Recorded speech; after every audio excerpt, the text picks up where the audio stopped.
আমার জীবনের প্রথম কাশ্মীর ভ্রমণের এটা ছিল একটা বিস্ময়কর জায়গা।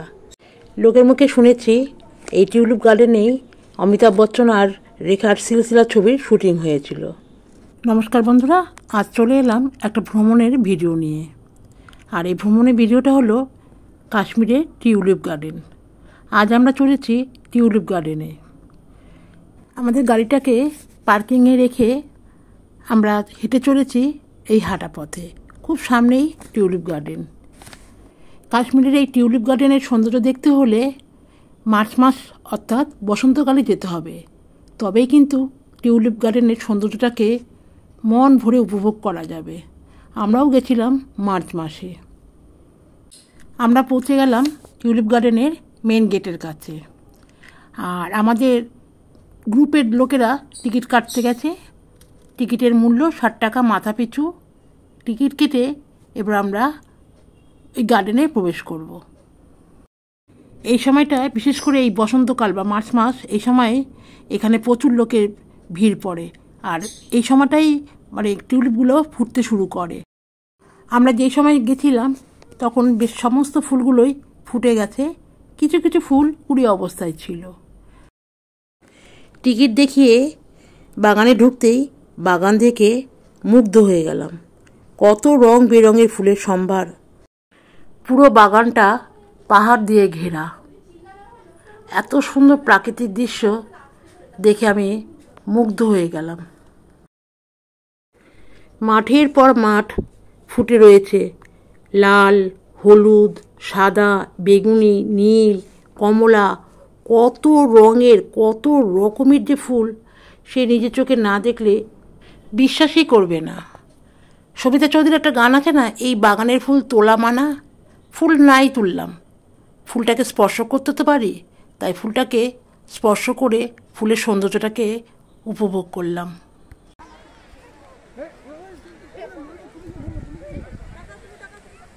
কত বড় জায়গা।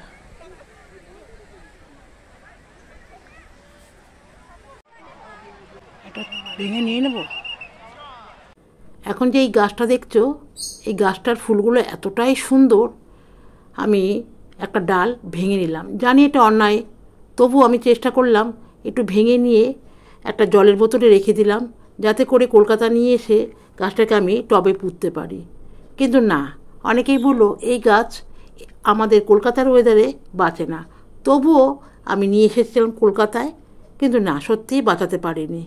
আর এই গাছটাও তো অপূর্ব দেখতে।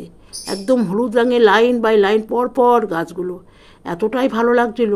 আর ওই পাশে যে দেখতে পাচ্ছ যে গাছগুলোর বাঁদিকে যে প্লাস্টিক দিয়ে টাঙানো, ওই পাশে অনেক বিএসএফ ছিল, তারা কড়া পাহারায় ছিল। ফুলের বাগানে ফুল তোলা বারণ, ফটো তো তোলা বারণ না, তাই কিছু সেলফিও তুললাম। আর কিছু রিলস বানাবো বলে হাজব্যান্ডকে ফোনটা দিয়েছিলাম। ওনার ফোন সম্বন্ধে কোনো আইডিয়া নেই, তাই কোনো রকমভাবে বকাঝকা দিয়ে দুটো রিলস করতে পেরেছি। আর মনে মনে মেয়েটাকে খুব মিস করছিলাম। মেয়ে থাকলে হয়তো আরও বেশি কিছু রিলস বানাতে পারতাম। চৌকুনোটা এই তো চৌকুনো লাল।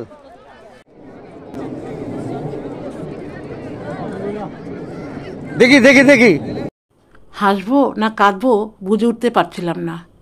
মাঝখানে লোকটা চলে আসলো, আর আমি রাগ করেই ফোনটাকে হাজব্যান্ডের হাত থেকে নিয়ে নিলাম।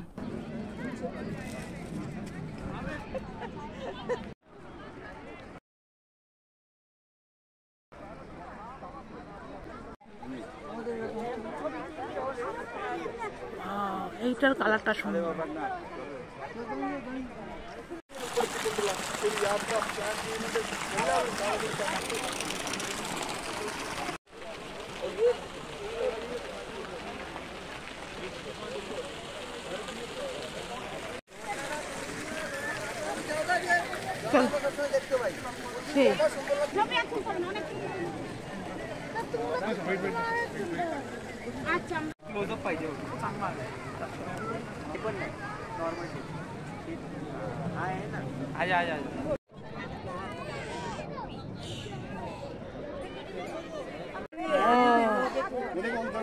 দেখার মতো। তোমরা যারা এতক্ষণ ধরে ভিডিওটা দেখছিলে, তোমাদের কেমন লাগলো অবশ্যই একটা লাইক কমেন্টস করে জানিও। ভালো লাগলে চ্যানেলটিকে সাবস্ক্রাইব করে দিও। আর যারা নতুন বন্ধু প্রথম দেখছো আমার ভিডিও, তারা প্লিজ চ্যানেলটিকে সাবস্ক্রাইব করে পাশে থাকা বেলটাকে প্রেস করে দিও। তাহলে নতুন নতুন ভিডিও আপলোড করলে নোটিফিকেশন তোমাদের মোবাইলে পৌঁছে যাবে। ধন্যবাদ সকলকে। ভিডিওটা শেষ করতে চলেছি, পরে অন্য আর একটা ভিডিও নিয়ে তোমাদের সাথে দেখা হবে।